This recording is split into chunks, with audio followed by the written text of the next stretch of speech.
My beloved brothers and sisters, Mes frères et sœurs, I welcome you. je vous souhaite la bienvenue à la 186e conférence générale d'avril de l'Église de Jésus-Christ des Saints des Derniers Jours.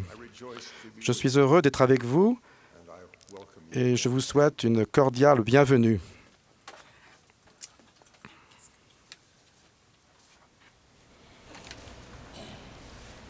I am grateful Je suis reconnaissant that you have come. que vous soyez venus à cette conférence pour ressentir l'inspiration du ciel et pour vous sentir plus proche de notre Père Céleste et du Seigneur. Gathered in this meeting which Des millions de disciples de Jésus-Christ qui ont fait alliance de toujours se souvenir de lui et de le servir sont assemblés dans cette réunion qui s'étend dans le monde entier. and serve him. By the miracle Le miracle de la technologie moderne fait disparaître le temps et les grandes distances qui nous séparent. we meet Nous nous réunissons comme si nous étions tous ensemble dans une seule grande salle. but even more Mais important plus important encore que notre rassemblement is in whose name est le nom we do so. qui nous réunit. The Lord promised Le Seigneur a promis que même si ses disciples sont nombreux sur la terre aujourd'hui, he would be il se rapproche de chacun de nous. He said to his Il a dit à son petit groupe de disciples en 1829, verily, verily, en vérité, je vous le dis, là où 2 ou 3 sont assemblés en mon nom, je serai là au milieu d'eux. even De même, so, I am in je the suis midst of au you. milieu de vous. Now numbering Ce ne sont pas un ou deux, a multitude of mais disciples, une multitude de ces disciples qui sont assemblés à l'occasion de cette conférence. Et comme promis, the Lord is in our le Seigneur est au milieu de nous. because he is Parce qu'il est un être ressuscité et glorifié, he is not physically il n'est pas physiquement présent en chaque endroit où les saints sont rassemblés, power of the Spirit. mais par la puissance de l'Esprit, nous pouvons sentir qu'il est ici avec nous aujourd'hui. Wherein, when we feel the Les endroits ou et les moments où nous ressentons la proximité du Sauveur dépendent de chacun de nous. gave this instruction, Il a donné cette directive. and again, verily, Et de I say, plus, en vérité, je vous le dis, mes amis, leave these sayings je vous laisse ces paroles pour que vous les méditiez dans votre cœur avec ce commandement I give que je vous donne, that ye shall que vous m'invoquerez tant que je suis prêt. Approchez-vous de moi, et je m'approcherai de vous. Cherchez-moi avec diligence, et vous me trouverez. ask and Demandez, et vous recevrez. Frappez, et l'on vous ouvrira. I know of at least two Je connais au moins 2 auditeurs aujourd'hui who want that. qui veulent cette bénédiction de tout leur cœur. They will try Ils vont essayer sincèrement de s'approcher du Seigneur pendant cette conférence. They each wrote to me Ils m'ont tous les deux écrit, leurs lettres sont arrivées à mon bureau la même semaine, pour implorer le même genre d'aide. both of them are Ils sont tous les deux des convertis à l'Église et ont reçu précédemment un témoignage clair de l'amour de Dieu le Père et de son Fils Jésus-Christ, le Sauveur du monde. they knew Ils savaient que Joseph Smith, le prophète, a organisé l'Église par révélation directe venant de Dieu et que les clés de la Sainte Prêtrise ont été rétablies. each felt Chacun a eu le témoignage que les clés sont en place dans l'Église aujourd'hui. they bore Ils m'en ont solennellement rendu témoignage par écrit. yet both Cependant, chacun se lamente de moins éprouver l'amour pour le Seigneur were less et de moins sentir que le Seigneur l'aime. both wanted with Ils veulent tous les deux, de tout leur cœur, que je les aide à retrouver la joie et le sentiment d'être aimés qui étaient les leurs lorsqu'ils sont entrés dans le royaume de Dieu. both expressed Ils ont tous deux exprimé leur crainte que s'ils ne retrouvent pas pleinement ces sentiments d'amour pour le Sauveur et pour son Église, les épreuves qu'ils traverseront finissent par avoir raison de leur foi. they are not alone. Ils ne sont pas les seuls à avoir cette inquiétude et leur épreuve n'est pas nouvelle. During his Pendant son ministère terrestre, le Sauveur nous a donné la parabole de la semence et du semeur. the seed was La semence était la parole de Dieu, le semeur était le Seigneur. in its growth. La survie de la semence et sa croissance dépendaient de l'état du sol.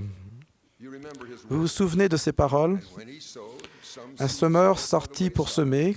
Comme il semait, une partie de la semence tomba le long du chemin. Les oiseaux vinrent et la mangèrent. had not much earth.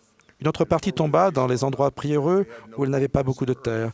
Elle leva aussitôt parce qu'elle ne trouva pas un sol profond. Mais quand le soleil parut, elle fut brûlée et sécha faute de racines. Une autre partie tomba parmi les épines montèrent et l'étouffèrent. Une autre partie tomba dans la bonne terre. Elle donna du fruit.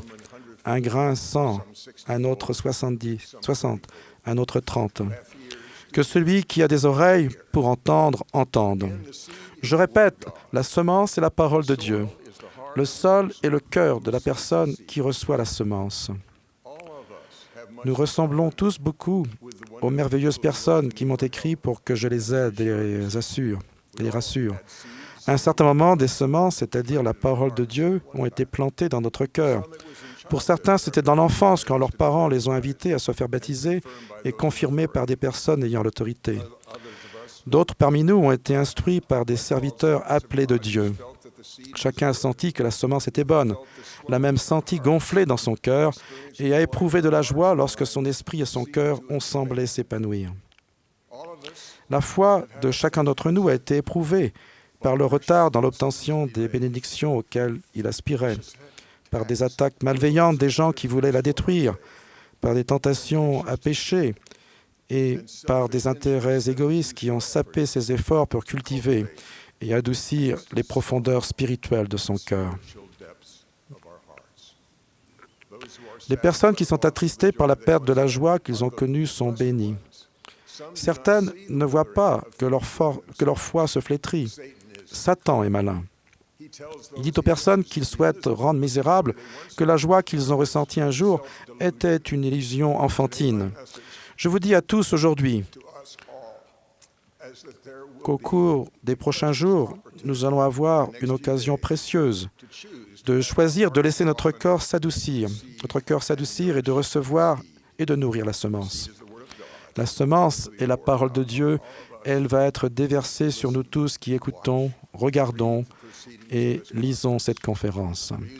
La musique, les discours et les témoignages ont été préparés par des serviteurs de Dieu qui ont cherché diligemment à être guidés par le Saint-Esprit dans leur préparation.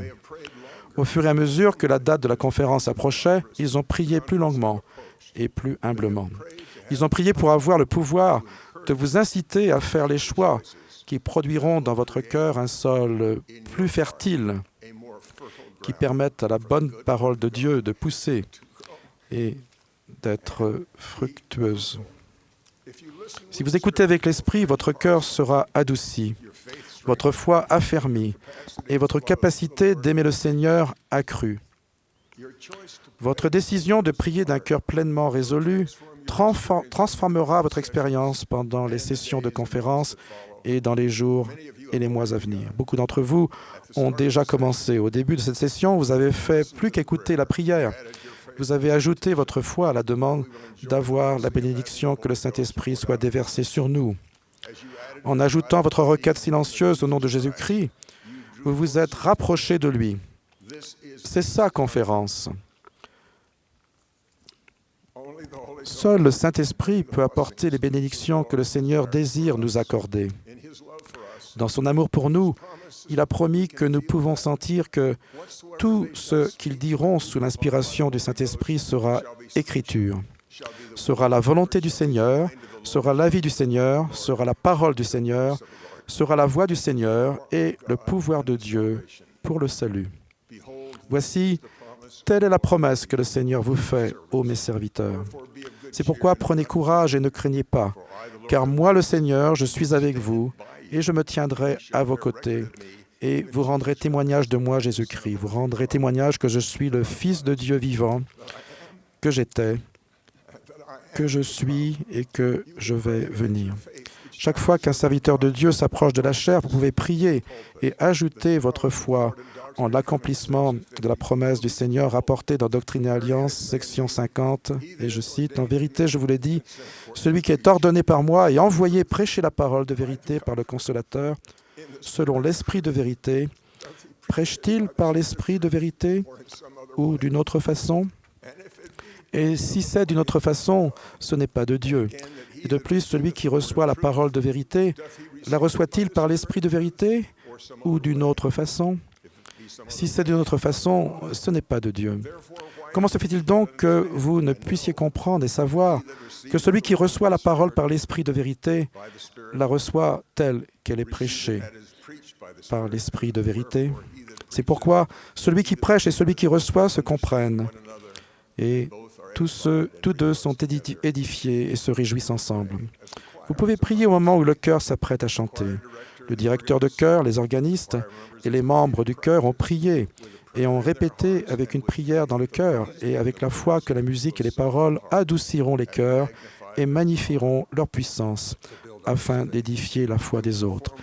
Ils vont se produire pour le Seigneur comme s'ils étaient devant lui, sachant que notre Père Céleste les entend aussi certainement qu'il entend leurs prières personnelles.